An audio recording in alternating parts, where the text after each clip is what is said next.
Les forces armées russes, notoirement reconnues pour leur discipline stratégique et leur précision chirurgicale, ont de nouveau prouvé leur efficacité au cours des dernières 24 heures. Selon les informations révélées par le ministère russe de la Défense, une amélioration considérable de la position le long de la ligne de front a été observée, ajoutant un autre chapitre à leur liste de réalisations. Les forces armées ukrainiennes sont durement touchées, subissant la perte de plus de 680 soldats et 2 de leurs chars. Les véhicules de combat claquant sous le feu, les dépôts de munitions explosent dans un spectacle dévastateur. Il est clair que la guerre n'épargne personne et rien.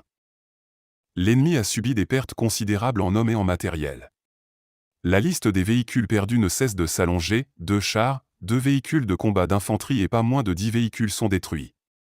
Des matériels d'artillerie, certains de fabrication britannique et américaine ont également été ciblés, attestant de la portée mondiale de ce combat.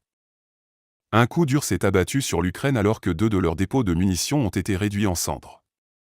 L'ampleur de ces pertes est encore un mystère, mais on peut seulement imaginer la gravité des conséquences pour la partie adverse. Mais les forces armées ukrainiennes n'étaient pas les seules à subir les effets dévastateurs de cette opération. Le moindre recul est exploité par les forces russes qui ont réussi à repousser une attaque des forces armées ukrainiennes dans le village de Novomikhaïlovka. Des unités du groupe de forces russes UG ont réussi à améliorer leur position importante le long de la ligne de front.